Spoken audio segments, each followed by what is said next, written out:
Buenas tardes a todos, pues vamos a iniciar esta sesión analizando algunos conceptos básicos. La parte de la física que se encarga de la descripción del movimiento, como vamos a ver en esta clase, pues es la mecánica, ¿no? En este caso, la mecánica pues se encarga de estudiar el movimiento de los objetos, así como las relaciones entre la fuerza y la energía. La mecánica la vamos a dividir en dos partes.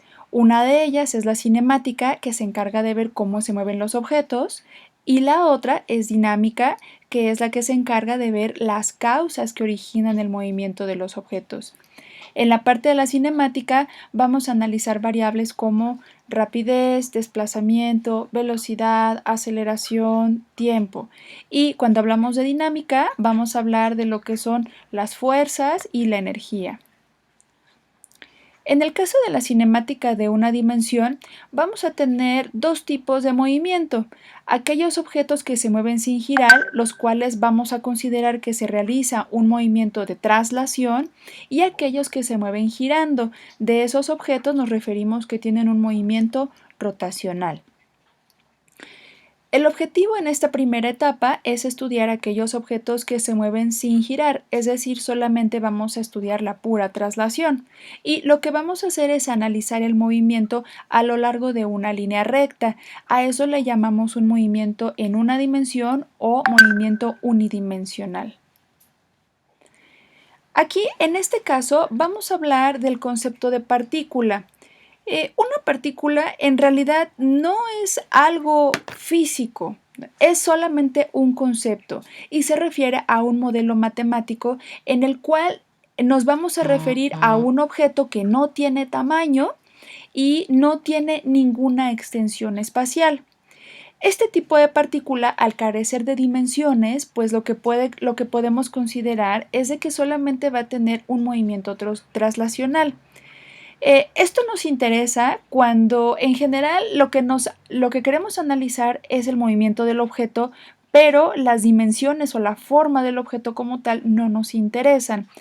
Por ejemplo, podemos hacer como simplificaciones muy básicas del movimiento, pues como lo dice aquí, ¿no? De una bola de billar, o de una nave espacial, o de un automóvil, o de una persona.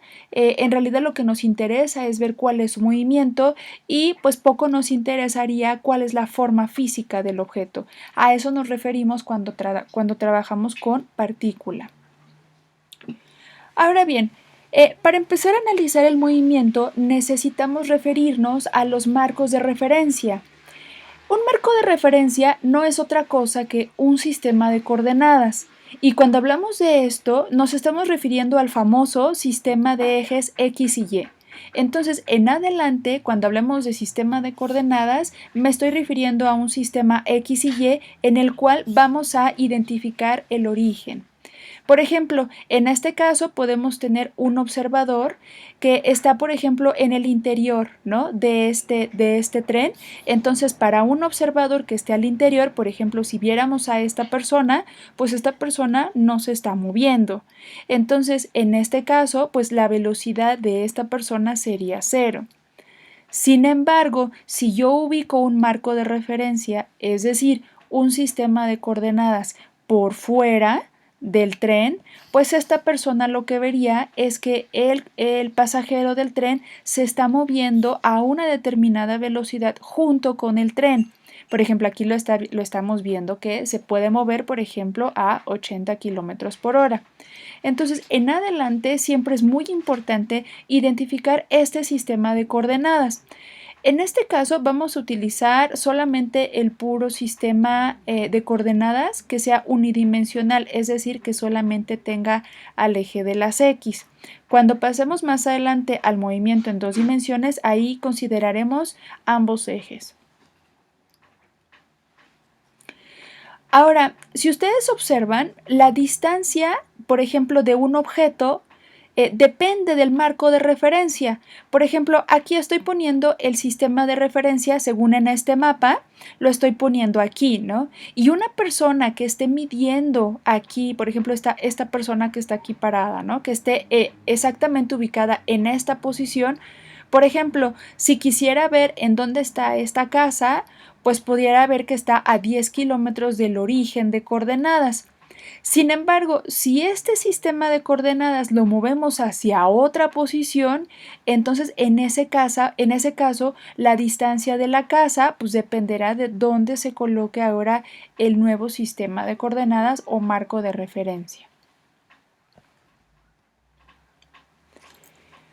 Bueno, por ejemplo, ahora en este caso que tenemos el movimiento en una dimensión, aquí lo que tenemos es siempre dibujar el eje de coordenadas a partir del cual vamos a medir todas las posiciones, desplazamientos y distancias de la persona. Por ejemplo, la posición de un objeto, en este caso esta persona, va a estar dada por la coordenada en X asociada al eje. Evidentemente la posición va a poder tener un signo positivo si se encuentra del lado de la derecha del cero, puede estar en el cero si se encuentra en el origen de coordenadas o puede tener signo negativo si se encuentra a la izquierda del eje de las X. Ahora bien, vamos a hablar de lo que es la distancia y el desplazamiento.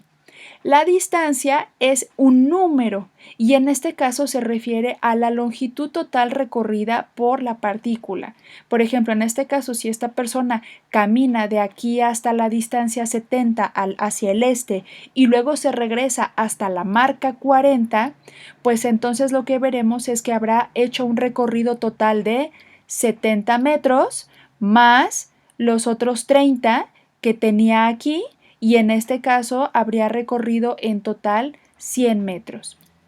Sin embargo, el desplazamiento es un vector y al ser un vector tengo que especificar el cambio en la posición del objeto y así como la dirección en la que está posicionado, ¿no? Por ejemplo, aquí si el sistema de referencia está aquí en el 0 y esta persona está aquí en la marca de 40 metros, pues en este caso el desplazamiento total será la diferencia entre la posición final, que sería los 40 metros, y la posición inicial, pero al inicio del movimiento, que estaba en el origen de coordenadas.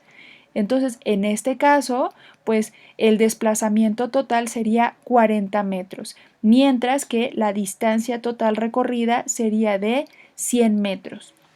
Ahora, la diferencia entre distancia y desplazamiento, pues es que en el desplazamiento tengo que indicar la dirección en la cual ocurrió este desplazamiento. Es decir, en este caso, si la persona se movió hacia la derecha y luego se regresó, el movimiento o la dirección neta, pues tuvo que haber sido los 40 metros, pero la persona se encuentra en la posición este. Por eso es que aquí indica que se está moviendo 40 metros en la dirección este.